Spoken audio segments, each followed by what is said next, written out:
우리는 지난주부터 올바른 하나님의 말씀을 성경 말씀 그대로 이해하기 위한 첫 시작으로 믿음에 대해서 함께 나누었습니다.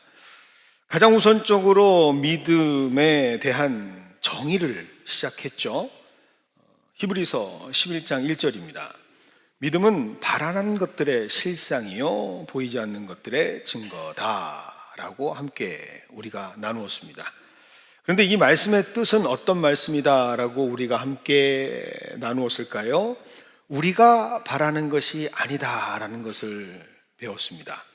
하나님께서 바라시는 것들을 인간이 직접 직감하면서 보고 느끼고 체험하며 경험할 수 있도록 하시는 그 실상이 되도록 하시는 일, 즉 하나님의 열심이 믿음이라는 사실을 지난주에 우리가 함께 나누었습니다. 그래서 이것을 샘플로 보여주는 사람이 있죠. 그가 바로 우리가 믿음의 조상이라고 생각하고 말하고 증거하는 아브라함의 인생인 것을 우리는 다시 깨닫게 됐습니다. 아브라함, 사실 그는 처음에는 믿음과는 전혀 상관이 없던 사람이었습니다. 여호수아 24장 2절이죠. 그는 다른 신을 섬기던 사람이었다라고 기록하고 있죠. 사실 조금 더 들어가 보면 이방 신을 섬기는 것도 모자라서 이방 신상을 깎아서 그것이 자기 비즈니스였던 사람이 바로 아브라함입니다. 그러니 그가 하나님께서 말씀하실 때 그에게 믿음이 있어서 말씀에 순종을 해서 그 땅을 떠나서 하나님께서 지시하는 땅으로 갔다? 라고 하는 것은 아니다 라고 말씀을 드렸죠.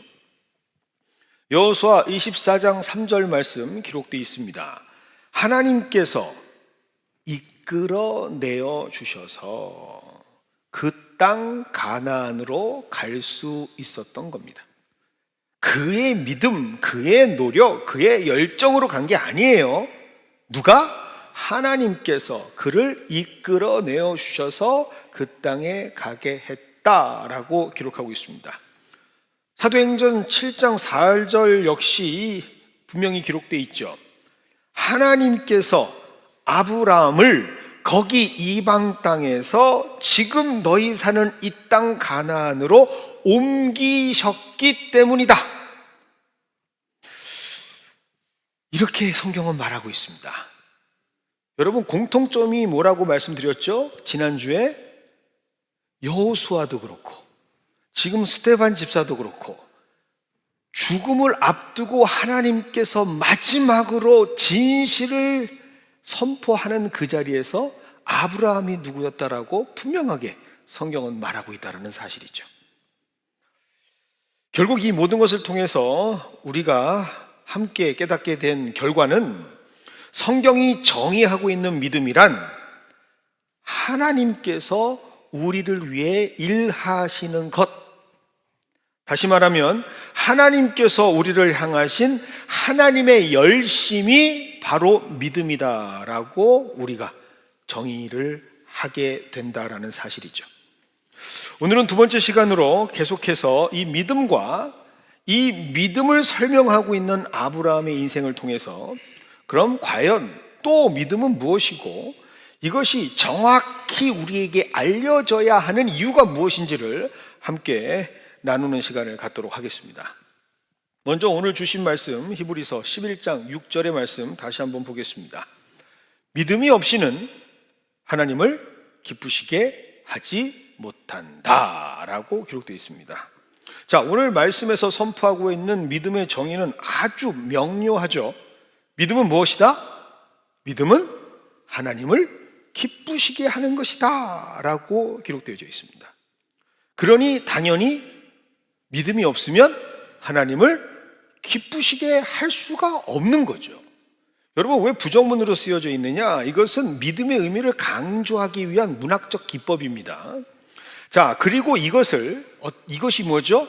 믿음이 없이는 하나님을 기쁘시게 하지 못한다라는 것을 실제로 보여주는 사건을 우리에게 제시를 또 해주십니다. 그 모델이 누굴까요? 바로 우리가 알고 있는 아브라함의 인생이 되겠죠. 자, 하나님께서 그를 인도하셔서 도착하게 하신 그 가나안 땅에서 그가 하는 행동을 통해 그의 신앙의 민낯을 발각되게 하십니다.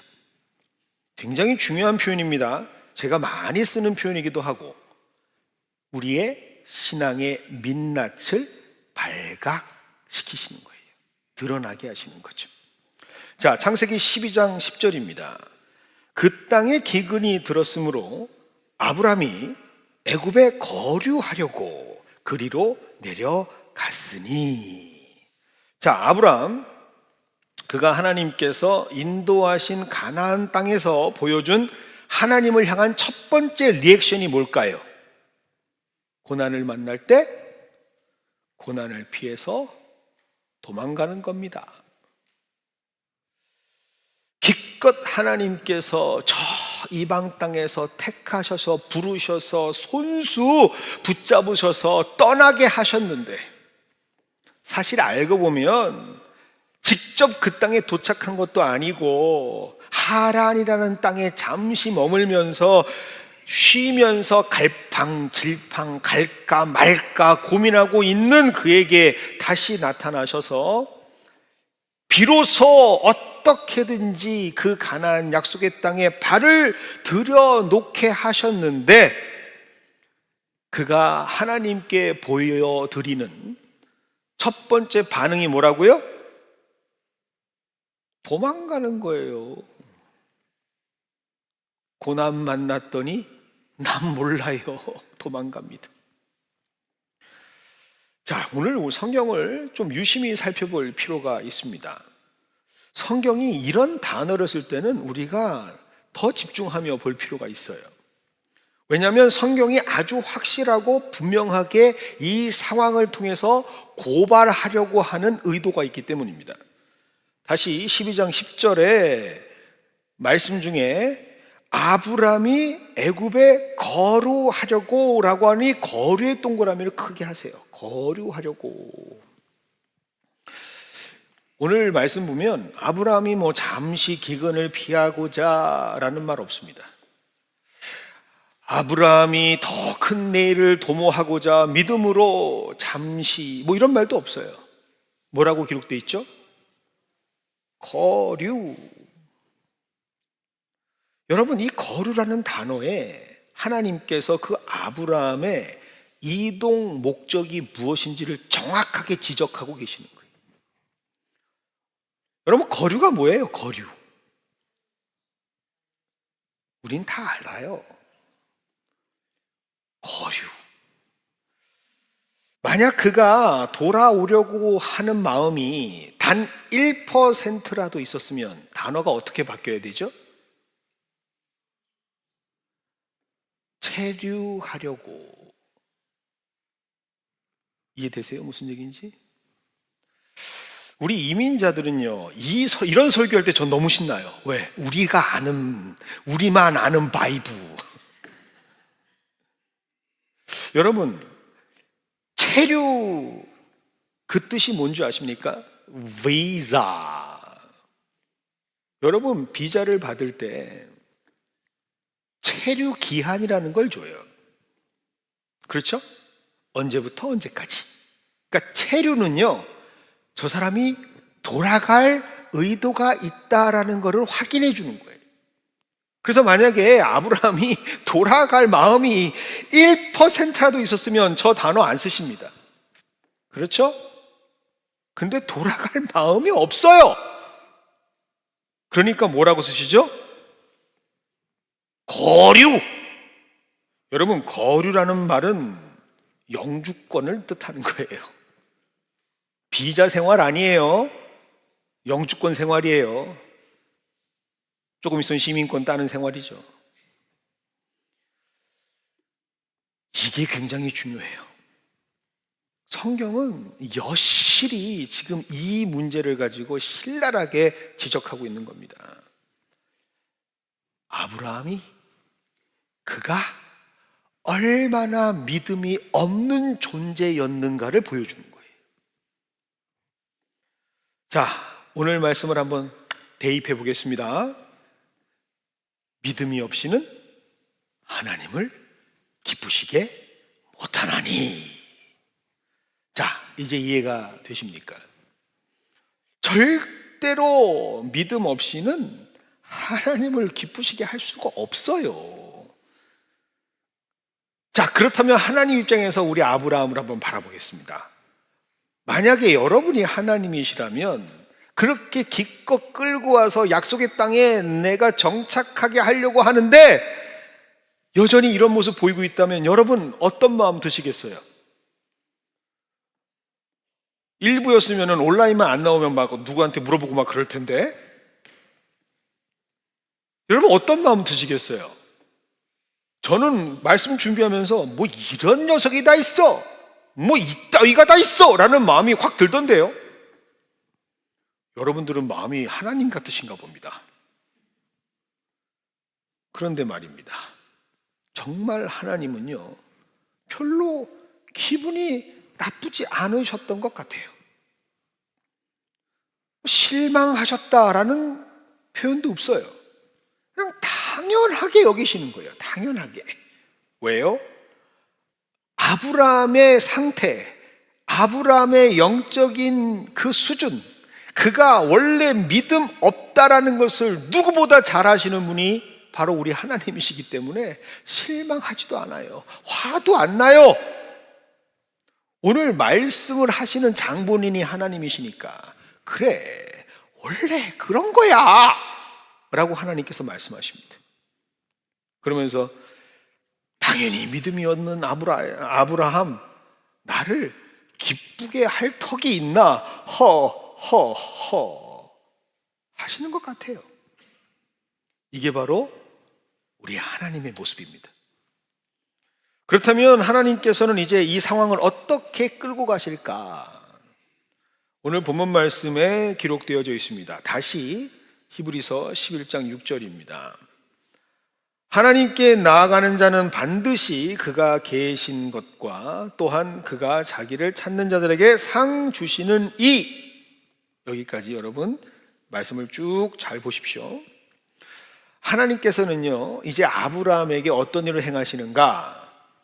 아브라함이 하나님께 나아갈 수 있도록 하십니다. 다시 말하면, 더 정확하게 표현하면 애굽으로 떠난 아브라함이 다시 turning back, 돌아올 수 있도록 하나님께서 일하시기 시작합니다. 하나님이 누구인지를 알려주는 거예요.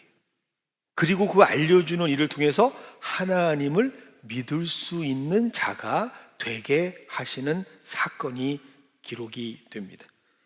그게 어떤 사건이죠? 바로 창세기의 애굽 사건이 기록되어 있는 이유예요. 12장 12절부터 13절까지 말씀입니다. 애국 사람이 그대를 볼 때에 이르기를 이는 그의 아내라 하여 나는 죽이고 그대는 살리리니.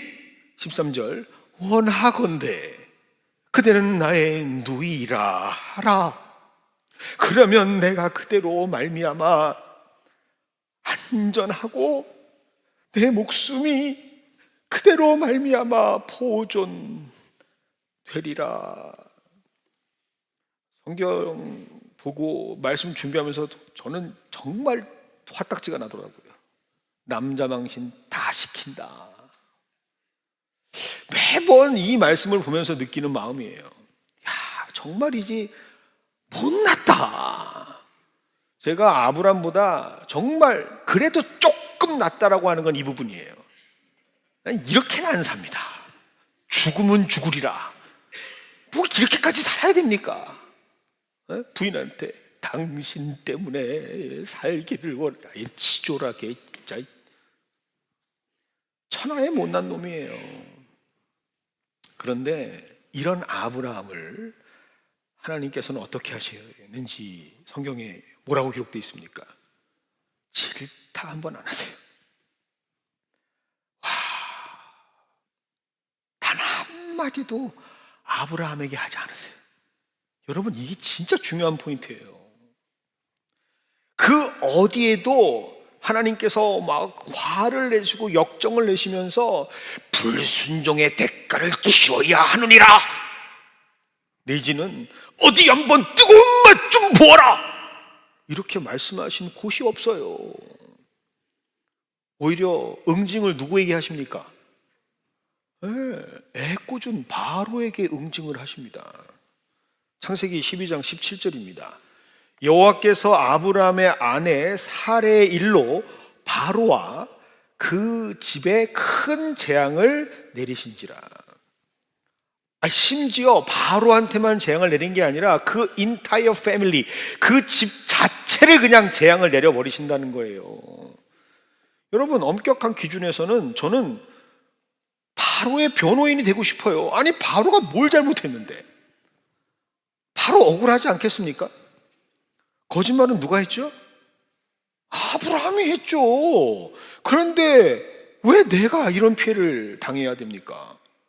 분명히 아브라함이 누이라고 했으니까, 동생이라고 했으니까 적절하고 합당한 대가까지 치르고 정식으로 부인 삼은 거예요. 창세기 12장 16절입니다. 이에 바로가 그로 말미암아 아브라함을 후대함으로 아브라함이 양과 소와 노비와 암수 나귀와 낙타를 얻었더라. 왕비로 얻으려고 하니까 엄청난 재물까지 다 줬어요. 합법적이잖아요. 정당하잖아요. 그런데 왜 바로가 재앙을 받아야 돼요? 왜? 이 모든 일의 주범이 누굽니까? 이런 분위기가 일부 분위기예요. 아침 일찍이라. 주범이라면 누가 주범이고, 벌을 받아야 된다면 누가 받아야 돼요? 아브라함이 받아야 되는 게 맞는 거잖아요. 그런데 어떤 일까지 벌어지는 줄 아십니까? 창세기 12장 20절입니다. 바로가 사람들에게 그의 일을 명하매 그들이 그와 함께 그의 아내와 그의 모든 소유를 보내었더라. 아브라함 처벌도 안 당해요. 오히려 주었던 모든 것들을 가지고 가라고 합니다. 가라, 떠나라. 여러분, 여기에서 여러분들 퀘스천 마크가 있으셔야 돼요. 어떻게 이런 일이 벌어질 수 있지? 성경이 도대체 뭘 이야기하려고 하고 있지? 아니, 왜 이러한 일들을 하나님께서 하시는 것이지? 여러분들 성경을 그냥 읽는 게 아니라 여러분 물음표가 있으셔야 돼요. 그 물음표가 있을 때 하나님께서는 답을 주십니다. 그 이유는 뭘까요? 하나님을 아직 모르는 아브라함에게, 하나님을 향한 믿음이 없는 아브라함에게 하나님이 계신다는 사실을 알려주기 위해서예요. 오늘 히브리서 11장 6절에 하나님께 나아가기 위해서는 뭐가 있어야 된다고요? 하나님이 계시다라고 하는 믿음이 있어야 된다고 얘기하잖아요. 여러분, 아브라함은 알고 있습니다. 이 모든 사건의 주범이 누구인지를 자기는 알아요. 여러분, 이러한 내용들을 가지고 있는 우리 삶의 표현들이 많이 있잖아요. 범인은 반드시 현장에 나타난다. 방귀 낀 놈이 성질낸다. 다 알아요. 자기가 저지른 사건이라는 것을. 원칙적으로 따져보면요, 상식적으로 우리 일이 진행된다면 자신이 벌 받아야 된다라는 걸 알아요. 그래서 아브라함과 그 모든 식솔들은 모조리 다 저형을 당했다라고 쓰여져야 그게 역사적으로 맞아떨어지는 사건이라는 것을 자기가 알아요. 그런데 하나님께서는 이 모든 상황을 바꾸십니다. 이 모든 상황을 어떤 사건으로 바꾸시죠? 구원이라는 사건으로 바꾸시는 거예요. 여러분, 이게 믿음이에요. 믿음의 과정이라고요. 우리가 구원받았다, 구원받았다? 뭐로 구원받았다? 믿음으로? 믿음? 무슨 믿음? 여러분, 하나님이 하시는 거예요. 하나님이 왜 이렇게 하시는가? 아브라함이 하나님 계신다라는 것을 좀 깨닫기를 원하는 하나님 마음이 있기 때문에 그렇습니다. 여러분, 아브라함은요, 이 사건을 통해서 지금까지 관념적으로, 굉장히 중요한 단어입니다, 생각 속에서만 알고 있었던, 막연하게 그냥 추상적으로 알고 있었던 하나님을 실제의 하나님으로 만나게 되는 거예요. 그리고 그 하나님을 만나는 사건을 통해서 뭐가 생겨요? 믿음이 생기게 되는 거예요. 하나님은 오늘 말씀을 통해서 분명히 선포하십니다. 믿음이 없이는 하나님을 기쁘시게 하지 못한다. 믿음이 없는 아브람, 하나님은 당연히 알고 계셨다니까요. 그런데 하나님께서는 이런 아브람을 향해서 계획이 있으셨어요. 하나님의 아브람을 향한 비전이 있으셨어요. 하나님께서 어떤 비전과 계획이 있으셨을까요? 아브람, 내가 너를 통해서 내가 기쁨을 얻을 거야. 아브람, 내가 나를 기뻐할 수 있게 만드는 그 믿음을 너에게 줄 거야. 지금은 비록 네가 나를 신뢰하지 못하고, 지금은 1도 없는 그 믿음 때문에 나를 신뢰하지 못하고 그저 눈에 보이는 가시적인 것만 보고 현실을 쫓아서 약속을 저버리고 저 애굽 땅으로 도망가는 너의 모습이 있지만, 이미 준 약속의 땅을 버리고 그렇게 살아가는 모습이 네 현실의 모습이지만, 나는 너를 포기하지 않아. 나는 너를 향한 내 약속을 취소하지 않아. 네가 아직 날 몰라서 그러는 거야. 괜찮아. 그럴 수 있어. 그렇게 나약해도 괜찮아. 내가 할 거야. 내가 너 바꿀 거야. 내가 너 이전과는 전혀 다른 존재로 만들 거야. 그러니 내가 나를 보여줄게. 너한테 보여줄게. 네가 할 수 있도록, 느낄 수 있도록, 깨달을 수 있도록, 실상으로 감각적으로 만지고 함께 할 수 있도록 과연 어떤 하나님인지 보여줄게. 그것이 바로 하나님이 일하시는 하나님의 열심이란 말입니다. 그게 믿음이에요. 하나님께서는 그러한 마음으로, 그러한 믿음의 시작으로 아브라함에게 일하고 계시는 겁니다. 그리고 그렇게 아브라함에게 했듯이 우리에게 일하고 계시는 거예요. 여러분, 많은 분들이 믿음 생활과 신앙 생활, 이걸 모르고 종교 생활을 하시는 분들이 얼마나 많은지 몰라요. 그러니 교회를 나와도 하나님을 만나질 못하는 거예요. 내 생각 속에, 내 기준 속에 자꾸 내가 생각하고 내가 원하고 내가 바라는 하나님만 추구할 뿐이지, 진짜 하나님이 그를 향한, 나를 향한, 우리 가족을 향한, 우리 교회를 향한 하나님의 뜻에는 귀를 닫고 있다니까요. 지금까지 창세기 12장 그렇게 많이 봤는데 하나님이 이렇게 역사하신다는 걸 보셨어요? 그렇게 수도 없이 매번마다 하나님의 말씀을 일독한다라는 일념으로 행위로 열심을 다했지만 이런 하나님을 만나셨습니까? 그러니 우리에게 뭐가 자라지 않아요? 믿음이 자라지 않는 거예요. 여러분, 에베소서 4장 13절은 이렇게 말하고 있습니다.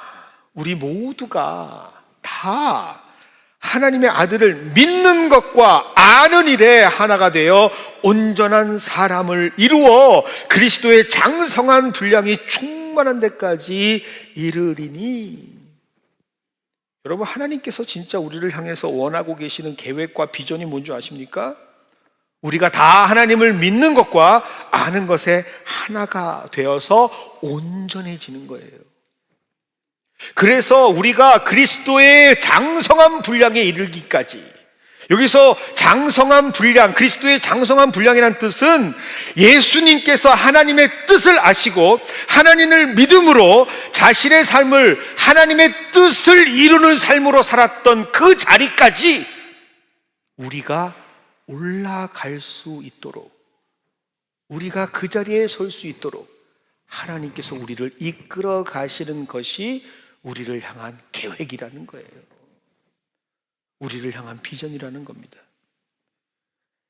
이렇게 처음으로 하나님의 일하심, 아브라함을 향하신 하나님의 열심과 진심을 깨닫게 된 아브라함의 반응은 어땠을까요? 창세기 13장 1절로부터 4절까지의 말씀입니다. 아브라함이 애굽에서 그와 그의 아내와 모든 소유와 롯과 함께 네겝으로 올라가니 아브라함에게 가축과 은과 금이 풍부하였더라. 그가 네겝에서부터 길을 떠나 베델에 이르며 베델과 아이 사이 곧 전에 장막 쳤던 곳에 이르리니, 4절 별표하시고요. 그가 처음으로 제단을 쌓은 곳이라. 그가 거기서 여호와의 이름을 불렀더라.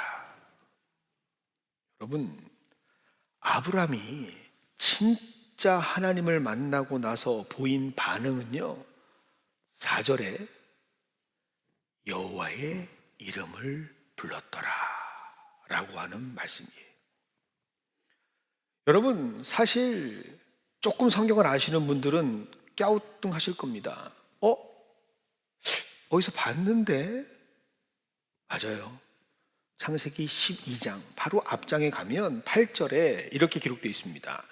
그가 그곳에서 여호와께 제단을 쌓고 여호와의 이름을 부르더니 라고 기록되어 있어요. 그런데 잘 보셔야 돼요. 분명히 아브라함은, 그는 가나안에서 가장 먼저 행했던 일이 하나님을 향해 제단을 쌓고 하나님의 이름을 부르는 겁니다. 그래서 많은 설교를 들어보면 이 부분을 굉장히 특화해서 강조해서 가르칩니다. 제일 먼저 하는 것은 예배를 드리고 하나님의 이름을 부르는 거입니다. 막 이렇게 설교하더라고요. 그런데 잘 보세요. 그 창세기 12장에서의 아브라함의 상태가 어땠는지. 여러분, 그때 아브라함은 믿음 없었어요. 여러분, 그때 아브라함은 하나님이 어떤 분인지 몰랐어요. 그냥 제단 쌓고 그냥 하나님 이름 불러 제낀 거예요. 믿음 없이, 하나님도 알지도 못하면서 그저 이방신을 섬기던 습관에 따라 종교행위로 제단을 쌓고 종교행위로 예배를 드린 거지, 하나님을 모르는 채로 그렇게 아는 척했던 거예요. 그런데 13장은 왜 똑같은 그의 행위를 기록하고 있을까요? 달라졌다는 거예요. 12장의 아브라함과 13장의 아브라함이 달라졌다라는 얘기입니다. 그에게 진심으로 찾아오셔서 진정으로 나의 하나님이 되어주시는 인격적 만남이 있었던 거예요. 자신의 배신과 믿음, 없음을 질타하시는 게 아니라 오히려 그 모든 죄를 덮어주시고 구원해 주시는 하나님을 만나고 나서 부르짖는 하나님을 향한 부르짖음이에요. 하나님이 누구인지를 깨닫게 되어지는 그 일을 통해서 믿음이 생기고 난 후에 진정한 하나님의 아들이 되어서 다시 내가 어떤 행위를 했었나, 그때 내 모습을 정확하게 알고 있는, 반성하는 내 모습으로 그 자리에서 진짜 예배자가 돼서 하나님의 이름을 부르는 거예요. 그래서 히브리서 11장 6절이 너무나도 중요하죠. 왜요? 이것을 알려주고 있으니까. 하나님은 그가 자기를 찾는 자들에게 상 주시는 분임을 보여주고 있는 거죠. 그 상이 뭘까요? 바로 회복된 믿음입니다. 여러분, 내가 믿음이 있으면 하나님이 나에게 상 주실 것이다. 뭘 바라십니까? 하나님은 진정한 믿음을 우리에게 상으로 주시는 분이에요. 우리가 하나님을 전혀 알지 못하고 부르던 그냥 종교심의 교인이 아니라 진정으로 하나님을 누구인지 깨닫고 알고 다시 그 자리에서 구원의 기쁨을 누리게 하시는 그 고백의 여호와의 이름을 부르는 그때 하나님께서는 비로소 진정한 믿음을 우리에게 상으로 주신다라는 말씀입니다. 이걸 알아가는 맛이 신앙인의 맛이에요. 오늘 설교 제목이 뭡니까?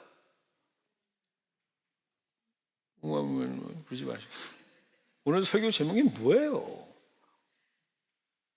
하나님을 아는 맛을 아십니까?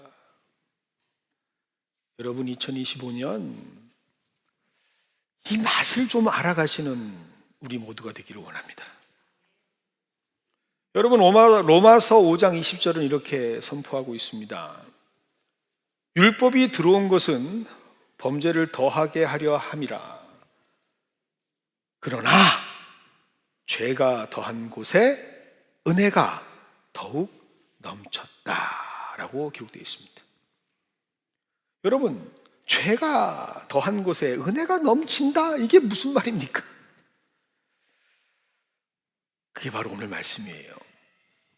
우리가 진정으로 하나님을 알게 되고 깨닫게 되는 진리의 시간은 하나님께서 우리에게 은혜를 베풀어 주시는 시간입니다.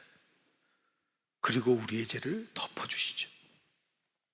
하나님께서 우리를 향하신 그 열심으로 일하여 주시는 자리라는 것을 깨닫게 되는 거예요. 그래서 오늘 이 말씀의 진리를 아는 사람은 기뻐할 수밖에 없습니다. 왜요? 내가 하지 않아도 하나님께서 나를 위해 열심으로 일하여 주시고 있다는 것이 보여지기 때문이죠. 오늘도 하나님께서는 우리에게 하나님이 끊임없이 누구인지를 깨닫게 하시려고 수많은 일들을 펼쳐주실 겁니다. 여러분, 각자의 삶에 하나님이 누구이신지를 보여주는 사건으로 다가오실 겁니다. 그리고 말씀하실 거예요. 내가 하나님이다. 너가 누구인지를 분명히 알게 할 거야.